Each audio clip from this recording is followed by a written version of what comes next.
1 July నేను charge తీసుకున్నాను Visakhapatnam Nagar commissioner పోలీస్గా. ఆ రోజు నుండి నేను ప్రతి పోలీస్ ఆఫీసర్కి చెప్తున్నాను, మన నగరంలో రౌడీ షీటర్ జైలు బయట తిరగడానికి లేదు. రెండే మార్గాలు ఉన్నాయి. ఒకటి, రౌడీ షీటర్స్ అందరూ జైలు లోపల ఉండాలి, లేకపోతే జిల్లా బయట ఉండాలి.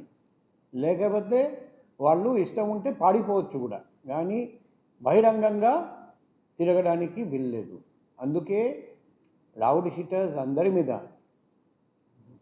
ప్రివెంటివ్ డిటెన్షన్ ప్రపోజల్ పెట్టి లోపలికి పంపిస్తున్నాం.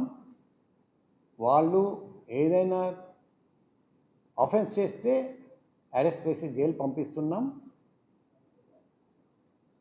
రౌడీస్ అందరూ ఈ జిల్లా వదిలేసి పారిపోవాలి, జిల్లాలో మాత్రం ఉండడానికి వీల్లేదు. ఇల్లీగల్ యాక్టివిటీస్ ఏదైనా పాల్గొంటున్న పరిస్థితులు అయితే మనకు కనిపిస్తున్నాయి. వాళ్ళ ఎటువంటి సీరియస్గా తీసుకునే అవకాశం ఉండొచ్చు.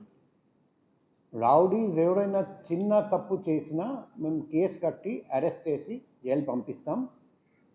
డిజర్వింగ్ క్యాండిడేట్స్ మీద జిల్లా బహిష్కరణ ఇది కూడా ఆర్డర్ కూడా పాస్ చేస్తాం. సార్, కొంతమంది బయటికి రాకుండా వెనక నుండి నడిపిస్తారు కొత్త వాళ్ళతో, వాళ్ళకి కూడా ఏ విధమైన మెసేజ్ ఇస్తారు? ఇప్పుడు ముందుకు రాకుండా వెనక నుండి నడిపించినా కూడా మాకు ఇన్ఫర్మేషన్ వస్తుంది.